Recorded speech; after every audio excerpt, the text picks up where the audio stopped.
Hello and welcome to Michael's Minty Music for today. Today we review Adele's debut album. Came out in 2008 called 19. It's pretty great for a debut album. There's definitely a lot of good songs on here, and it's really well done considering this is her first album.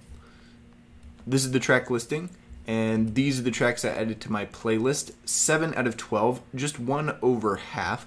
This album, I mean, it's really good for her debut. It's got a good variety, but it still maintains a sort of clear and distinct style that separates it from most other pop albums, and really separates Adele as an artist. She's really got her own style that's not super emulated well, or emulated a lot at all, I feel. But the flow of this album is really good.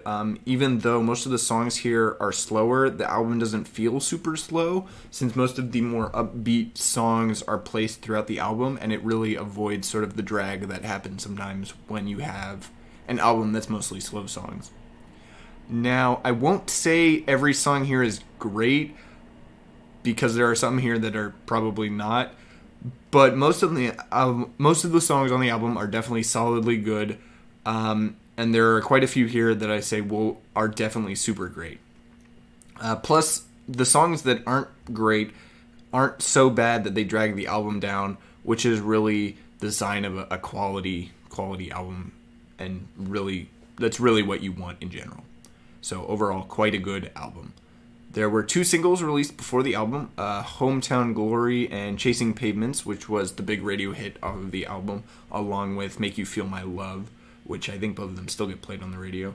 But my favorite song here is probably Tired. It perfectly balances upbeat music with slower sort of lyrics. It kind of hits that mid-range that I really like.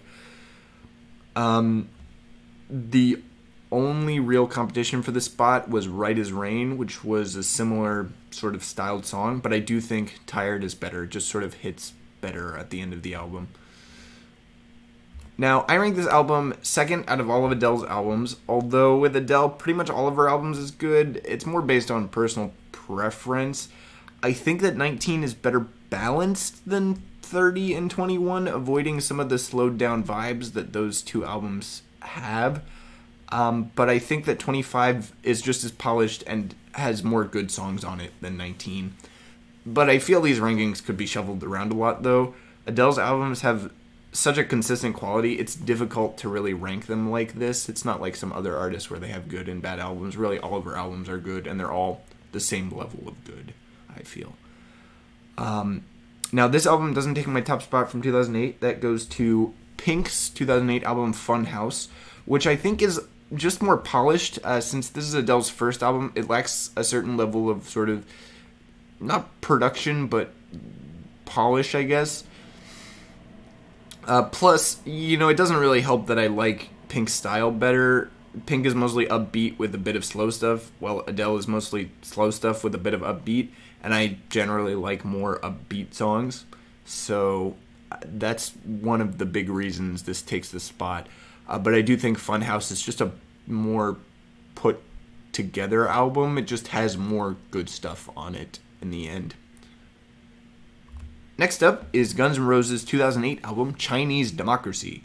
This album took 15 plus years to make, so I'm hoping it'll be pretty good.